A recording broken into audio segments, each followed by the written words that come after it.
बजा डालू। अरे 2 रुपए के आशिक, अरे 2 रुपए के आशिक 98 के नखरे, 2 रुपए के आशिक 98 के नखरे, हाय 2 रुपए के आशिक 98 के नखरे, 2 रुपए के आशिक एकदम 2 रुपए के हो तुम।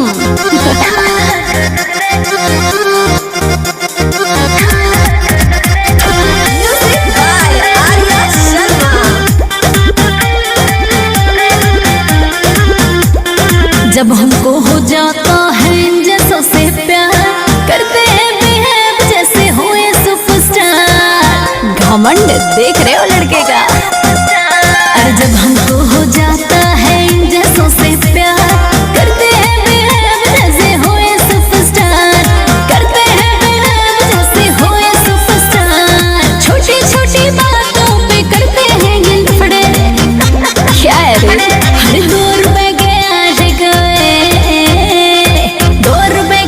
आशिक, 98 के नखरे, 2 रुपए के आशिक 98 के नखरे, आज 2 रुपए के आशिक 98 के नखरे, 2 रुपए के आशिक। तुम क्या ही खींच के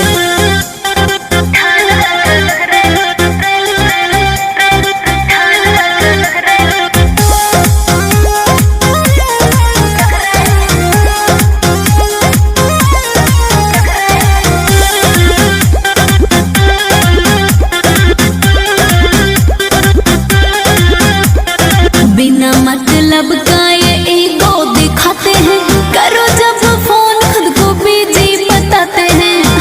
अरे फोन तो उठा ले। अरे बिना मतलब का ये ईगो दिखाते हैं, करो जब फोन खुद को बिजी बताते हैं, करो जब फोन खुद को बिजी बताते हैं। जब देखो तब लड़ते हैं, करते हैं झगड़े हमारे यार। आज 2 रुपए के आशिक, 2 रुपए के आशिक 98 के नखरे, 2 रुपए के आशिक 98 के नखरे, 2 रुपए के आशिक 98 के नखरे, 2 रुपए के आशिक।